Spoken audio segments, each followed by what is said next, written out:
Welcome to the Cheer Athlete. Let's talk about cardiovascular training and why that is important for cheerleaders. If you don't know me, I'm Laura Turner. I'm a physical therapist, doctor of physical therapy, and a certified functional strength coach. And I help cheerleaders improve performance and reduce their injuries so that they can stay healthy and on the mat and cheering for as long as they like. I started contemplating this endurance and why it's important for cheerleaders when I was on my bike ride for the first time this summer last weekend. It was hot out. I was struggling, and I knew I couldn't go at my normal distance that I had done at the end of last year because I haven't been on my bike in almost a year for a variety of reasons. Kind of frustrating because I really like riding the bike in the summertime. But so I'm finally on the bike. It's hot out. I'm tired. I'm struggling a little bit. Um, I was winded. Now, I walk regularly through the winter. I do some different conditioning, in with weights. I'm consistent with my weights. But man, this was a different activity and it kicked my butt. Um, to the point where the next morning I woke up, I was really sore. So not just in cardiovascular wise, but on conditioning. And I looked at my heart rate monitor, my watch, and my heart rate was into my higher intensity zone, which I like, and it's good. And I knew that, and that's the reason I wanted to be on the bike. I was frustrated because I was working harder than I thought I needed to at just an easier moment in the time, or like when I was just starting out. And that got me thinking, like, okay, how does this relate to cheer? And why is it important for cheerleaders to do steady state cardio, and when should they do it? Because, as you know, cheerleading it's a high intensity interval activity. We go hardcore for 2 minutes and 30 seconds in our competition, but we do go 4 hours in a game, at a football game. So we need that little blend. And yes, and I don't think at a football game the intensity is as much as it is during that 2 minutes and 30 seconds on the mat.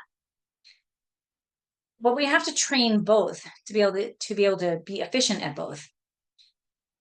Competition season, it's going to be hardcore. When you start in for when we start getting choreography and you get through camps and you are going full out, or you're learning a routine and you're just practicing those stunts and the pyramids over and over again, that's interval training. That's usually high intensity. Maybe during practice season, it's not quite as high intensity as it would be when you're actually on the mat, but it's still higher intensity, and it's intervals because you go hardcore and you take a break, and maybe you talk things through, and then you go hardcore and you take a break, and you run full out, and then you take a break. That's called high intensity interval training, or HIIT. And so we always think that cheerleaders need to train HIIT workouts, and that's very true. We do need to train some HIIT workouts.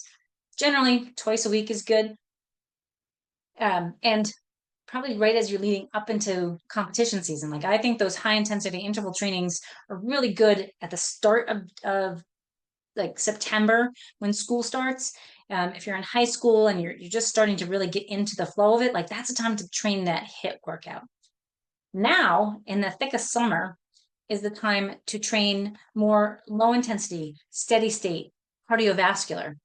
Not only is that important for our health, and our general well-being, and training our heart to do what it needs to do, but it helps us to get through those longer endurance practices and competitions, and games. And it builds a foundation to keep us steady as we move into that higher intensity interval training. So our heart will be in better shape that we can then do the higher intensity. This will fluctuate through the year. I encourage right now, before we get into competition and full on practice season, do your steady state cardio 3 to 4 times a week. You can do it 6 days a week, and you're going to go for about a half an hour to an hour, and you're going to keep your heart rate to the point where, like, you can have a conversation. You're working a little bit hard, but you can really keep that conversation going. You're kind of catch your breath a little bit, but then you're not gasping for breath. And you're going to do that. You maybe do a warm up at the beginning, so you get a 10-minute warm up and just kind of loosen your muscles up. Go into your dynamic warm ups, because that's important all the time. And then you're going to spend anywhere from 20 minutes to 45 minutes doing that steady state. And that's going to train your cardiovascular zone to build the endurance that we need for the long haul and the long season. So in the summertime, try to aim to do that 5 days, 5 to 6 days a week. What type of activities are going to be more lower intensity and steady state? Typically, bike riding will be, don't go at noon Saturday after you've been running around doing everything and it's like a heat wave outside, because that makes your body work harder. So when the weather is right and it's relatively level and you're on a flat ground, that's relatively lower intensity steady state work. Now, if you're getting on hills, that's going to be higher intensity. So, and that's okay. You can still train in your cardiovascular zone. You want to get it to about 65 to 75 to 85%, 65 to 85, 65 to 80% of your max heart rate. So 220 minus your age is your max heart rate, and where we should not train above. And then you multiply that by 0.6 and 0.8, and that's your range.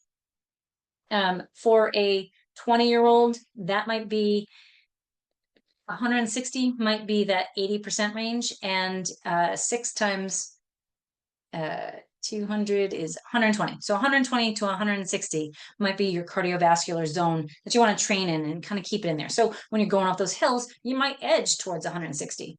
When you're coasting, you might drop down. But as long as you're in that range and you're doing that for about 45 minutes, you're going to be training that cardiovascular zone. So bike riding, walking, running can be, if you're just doing steady running.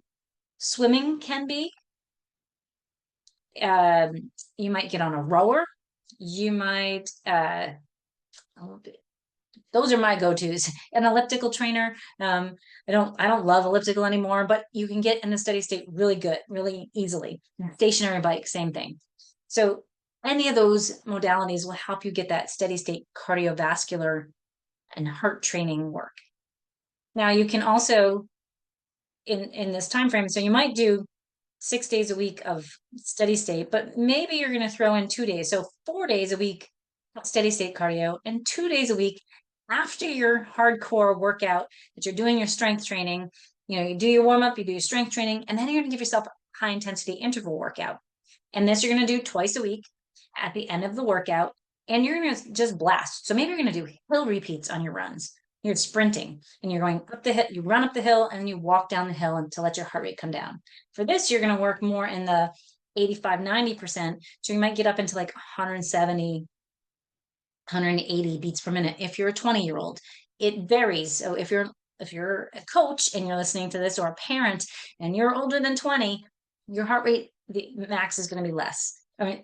So just expect that. And if you're 16, it might be higher, but 20 gives you an average.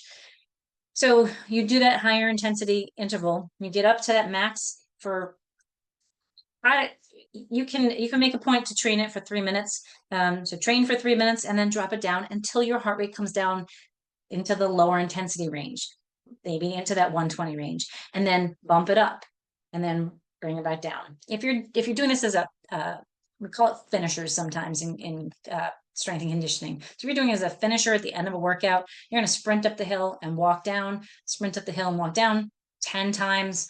That's going to get you that interval training. You could do a whole 45 minutes on high intensity interval training and you will get a great workout, but you don't necessarily need to. For cheerleaders especially, like, we need 3 minutes. We need less than 3 minutes. But if you train 10 minutes, the 3 minutes is going to get easy. So plan for 10 minutes of, sprint for, if you're sprinting hills, do the hill repeats. If you're on a track, sprint for 3 minutes and then walk for a minute, and then sprint for 3 minutes and walk for a minute. And you have to do 3 rounds. You could do a Tabata where you're going to sprint for 20 seconds and stop completely for 10 seconds. And you'll do that for 8 rounds. And that gets you a good, and your sprint needs to be like, let's go. And you could sprint running, you can sprint on a bike, you could sprint in the pool, you could sprint on the elliptical. Running is the traditional Tabata, but you can do it with anything as far as getting that really high burst of activity for 20 seconds and then stop for 10 seconds and you do I think it's 8 rounds, makes it Tabata. So it's 4 minutes at the end. So if you're short on time, that's a great way to really blast your heart and get the heart pumping so that you're training that higher intensity that you need for competitions.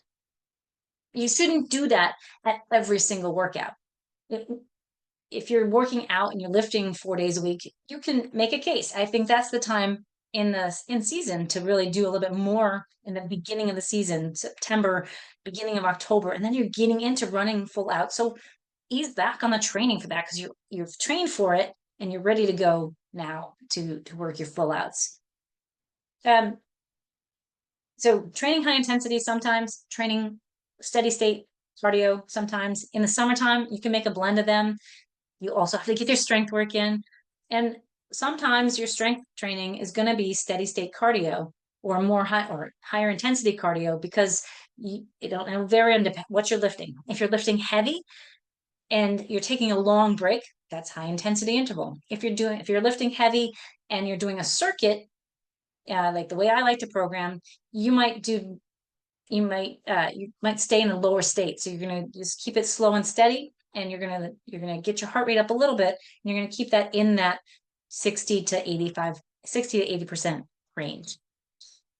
I talked about this in the health and wellness for cheerleading group the other day, and really talked about how tired I was and how much my body hurt the next day from just riding the bike half the distance, not even half the distance. It was less. It was like a third of my normal distance that I did last year.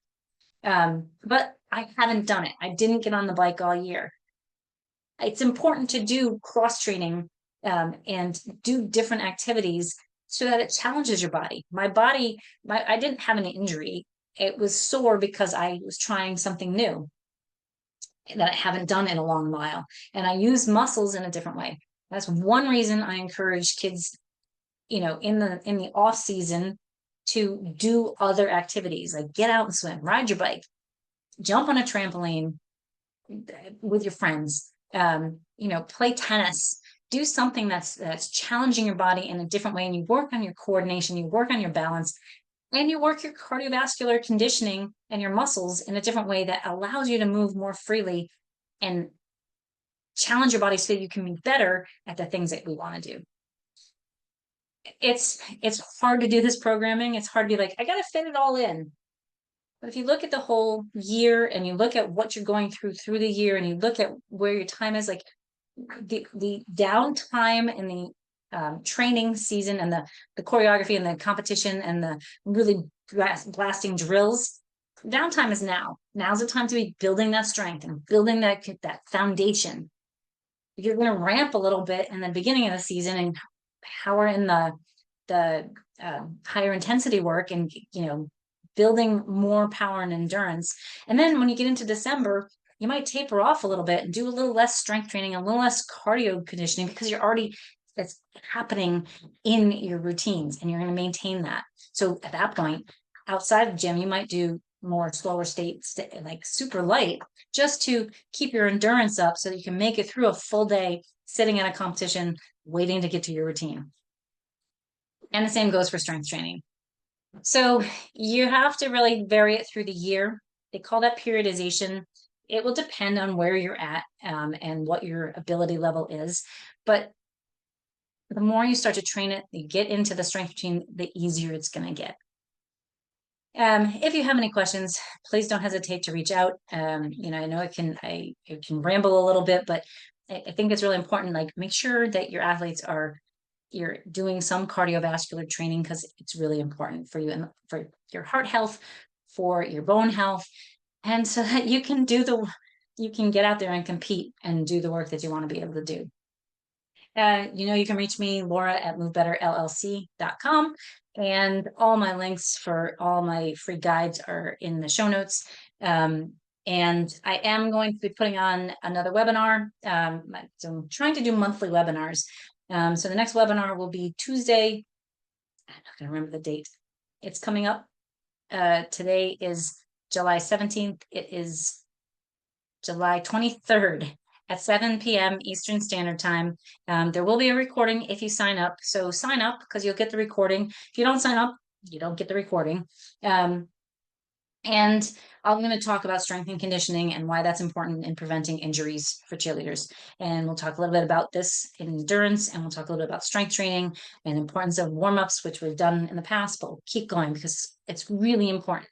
So if you want to come join us the webinar. I will have a link for that as well.